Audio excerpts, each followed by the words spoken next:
Em pleno 2025, a minha banda lançou uma nova música, Na Era da IA Generativa. E eu queria conversar um pouco com você sobre isso. Queria falar o que significa para o artista os rumos, né? Que parece que a indústria de todas as coisas criativas está indo. As nossas tristezas, porque tem muitas tristezas, né? Mas, enfim, falar um pouco sobre o que significa tentar criar arte, todo o esforço, tudo que a gente movimenta e tentar dialogar um pouco com as diversas áreas criativas que não são apenas a música, né? Então, os artistas visuais, quem escreve textos, até mesmo código, que é a outra área que eu trabalho, né? Mas enfim, eu acho que vai fazer esse sentido. Ao mesmo tempo, é um pequeno jabá da minha música, porque a gente constrói essa plataforma aqui e eu tenho certeza que muita gente também vai curtir o trabalho que eu fiz, quer ver uma outra face do trabalho que eu faço, então vamos aproveitar isso, né? Nós nos vemos aqui no vídeo. Minha banda lançou uma música na era da IA. Então, primeiro, antes de tudo, ouçam a música. É uma canção que se chama Mistakes e é uma das coisas mais legais que a gente já fez, tá? Mas eu queria explicar um pouco pra vocês o que isso significa pra mim, né, e pra todos os meus companheiros de banda que trabalharam nessa música junto comigo, e sobre o que vai significar a partir de agora tentar ser um artista, tentar fazer esse tipo de criação na era em que tudo está sendo movido para dentro de ferramentas de IA generativa. Então, só para dar um background para vocês, assim, essa música, ela começa em algum momento entre 2020 e 2022 na minha cabeça.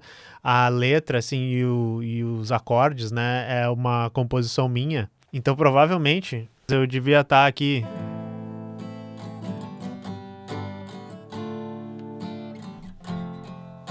fazendo umas coisas assim, e daí, eventualmente, sabe, eu chego no Wind has been blowing for a while and I haven't felt green for so long. Eu lembro, sabe, pessoal, de por exemplo, eu acho que eu vou cantar Wind has been blowing for a while. Umas coisas assim, deu tipo, não, eu vou fazer aqui na quinta, sabe? Ó. Wind has been blowing. Que daí fica mais agudo, dá uma emoção, sabe? Todas essas coisas fazem parte do processo criativo, né? Mas enfim, né? Lá por 2025, o início desse ano aqui, eu consigo convencer o pessoal da banda. Eu digo, pessoal, tem essa baladinha aqui, eu acho que vai ser grudenta, eu acho que é um negócio que as pessoas vão curtir, sabe? Eu toquei pra eles, toquei o refrão, sabe? A life without mistakes, one life without a trace, like a buffalo from its nest, and let it right into its grave. E eu disse, isso vai grudar na cabeça das pessoas, né? E daí eu convenci o pessoal. E a gente começou a trabalhar junto nas várias partes instrumentais, no solo, no arranjo. Foi realmente um trabalho entre todo mundo, né? Entre as 5 pessoas da banda. E isso demorou alguns meses pra gente fazer. A gente se encontrava, às vezes, entre ensaios, entre shows que a gente faz. Porque todo mundo tem que ter um outro emprego. Porque ninguém ganha dinheiro com música. Na realidade, a gente gasta bastante dinheiro tentando fazer música, né? E daí a gente basicamente pagou umas 20 horas de estúdio pra gravar todos esses instrumentos, né? E é todo um corre no estúdio do grande Renato Osório aqui em Porto Alegre, que a gente leva a bateria pra lá, leva os instrumentos, a gente passa ali geralmente depois do expediente gravando com ele. A gente nessa música pagou um arranjador para escrever alguns teclados bem bonitinhos, né? A gente fez o instrumental todo e tinha uma questão do pianinho e tal, e daí a gente pensou, não, vamos pagar alguém para fazer o arranjo, então a gente pagou também uma pessoa a mais no processo que deu um resultado muito legal. Renatão também fez a mix e a masterização do projeto. Pagamos o Gus Bringel, que é uma pessoa que tem trabalhado em todas as capas da nossa banda, para fazer uma arte muito bonita, que é essa arte que tá aqui em cima, né? Que nós temos a Mortícia, nós temos o passarinho, o morto-vivo e tal, trabalha um pouco com os temas da música. E estamos fazendo uma campanha de divulgação, né? Fazendo o Reel, fazendo o Visualizer, enchendo o saco das pessoas para elas escutarem, né? E ao todo, ele é um processo que, sendo muito bondoso, assim, botando por baixo, deve ter custado uns R$2.000, sabe? Tempo pago de estúdio, tempo ensaiando, pagando por arte, todo esse tipo de coisa. E a gente não tá contando também a nossa hora de trabalho como músico gravando ou o nosso custo de comprar nossos equipamentos, porque isso é totalmente utópico. A gente sabe que a gente tá fazendo o nosso corre para tentar ficar com o resultado final disso, né? E daí a nossa esperança quando a gente faz esse tipo de coisa é que a gente vai colocar nas plataformas, a gente vai ganhar alguns centavos de streaming, o YouTube vai nos retornar algum dinheiro com monetização, né? Mas mais realisticamente o que a gente está tentando fazer é construir algum público, construir interesse suficiente em volta das coisas que a gente está fazendo para a gente poder fazer shows e poder vender merchan. Inclusive, se vocês quiserem, a gente tem camiseta da minha banda aqui, a gente tem álbum, a gente tem patch, a gente tem adesivo, todo esse tipo de coisa para ver se a gente consegue ganhar um dinheiro que recupera pra gente poder financiar a gravação das nossas músicas, né? Então, como é que é, né? O que é ser um artista em 2025? Basicamente, ser um artista em 2025 é tu saber tocar o teu instrumento, saber a tua música, tentar passar uma visão criativa e também tu entender de gerenciar teu próprio negócio, entender de divulgação nas redes, entender sobre várias partes da produção musical, ou pelo menos ter bons contatos e pessoas que tu confia trabalhar, que é uma coisa que depois de muitos anos a gente conseguiu, né? A gente tem um pessoal que faz a produção, a mixagem, a gravação, a gente tem um pessoal que trabalha bem com a gente na questão da arte, e é basicamente fazer tudo isso como teu segundo emprego, em que tu dedica muito trabalho e que a chance de que isso dê um retorno pra ti é muito baixa. É basicamente trabalhar de graça. E assim, claro que a indústria da música, ela já era uma porcaria. Desde sempre que eu lembro, né? Enfim, eu tenho só 34 anos, então não peguei todas as fases da indústria, nem da indústria moderna da música. Mas ela era uma porcaria onde muito pouca gente tinha acesso aos contratos, aos estúdios e aos instrumentos e aos equipamentos para conseguir gravar. E depois, sem nenhum tipo de promoção ou sem pagar as rádios para divulgarem a tua música, não tinha como chegar em nenhum lugar. A gente sabe que era isso.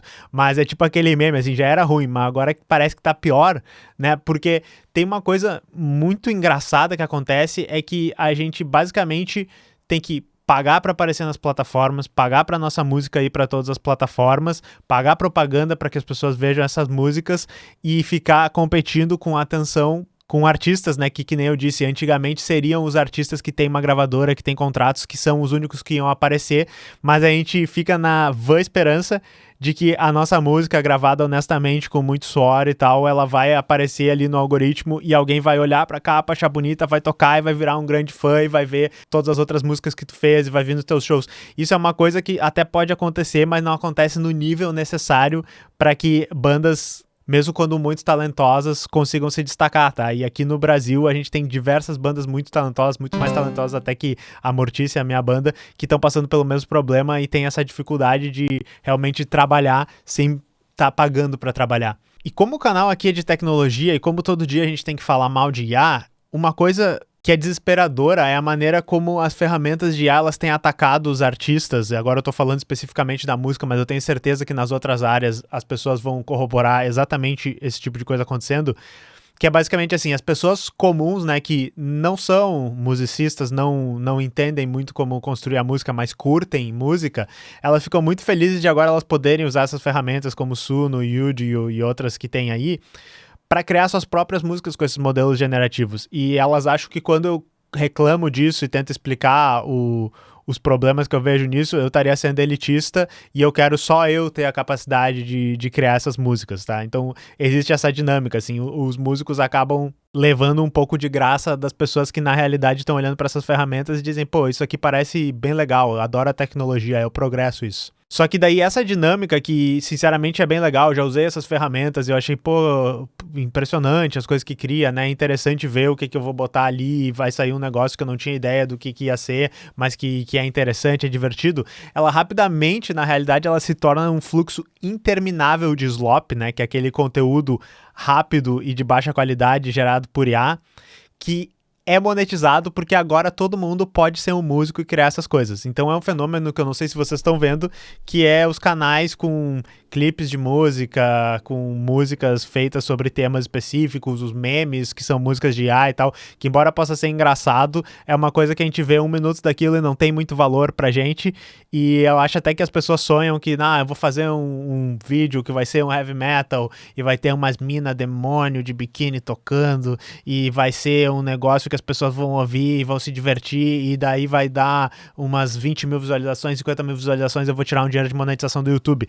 Pra cada um canal que tá fazendo isso e tá ganhando algum dinheiro, tem milhares de canais que estão ganhando 1 ou 2 visualizações. E isso é basicamente só o mesmo ciclo que a gente tinha, né, da dificuldade que as pessoas tinham E na realidade essas pessoas que, enfim, não têm vontade de elas mesmas criarem a música, mas elas querem ter o resultado financeiro do que é criar música, elas vão se deparar, né, com a realidade. É o spoiler que eu vou mandar aqui pra vocês. A parte mais difícil não é fazer música. A parte mais difícil é ganhar dinheiro fazendo música. É sustentar uma carreira criativa em que tu pode, né, expressar o que tá dentro de ti, se sentir feliz com a arte que tu tá criando e mesmo assim conseguir ganhar dinheiro. Essa é a parte realmente, né, que mesmo os artistas mais virtuosos têm dificuldade de conseguir fazer funcionar desse jeito. E infelizmente, né, vocês que estão enchendo as redes sociais de várias músicas geradas automaticamente, que tem uma qualidade aceitável e com videoclipes de, sei lá, pessoas famosas que já morreram tocando músicas de heavy metal,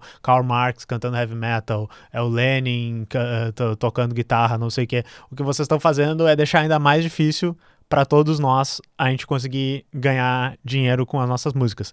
É culpa de vocês individualmente? Não, não é culpa de vocês individualmente. É culpa do fato de que a gente vê uma ferramenta que pode criar coisas maravilhosas e a primeira coisa que a gente pensa assim, eu tô precisando de dinheiro, será que eu posso fazer essa coisa? Criar um monte de lixo que eu vou botar nessa outra plataforma que me paga migalhas e com isso eu vou conseguir ganhar algum dinheiro e talvez sair dessa corrida dos ratos e conseguir me dedicar aos meus hobbies artísticos que eu gosto? Não é culpa de vocês, é culpa dessa dinâmica, tá? E o pior de tudo mesmo, né, a outra maneira como a IA ataca os artistas é, por exemplo, esse artigo que tem aqui na 404 Mídia, que fala sobre uma dinâmica que a gente já reproduziu algumas vezes aqui no canal, mas eu sempre tenho que chamar a atenção para vocês, que é agora as produtoras, estúdios, gravadoras, elas estão começando a chegar com aquele contratinho que diz assim, olha, você como artista, nesse caso especificamente está falando de pessoas que são dubladores, né?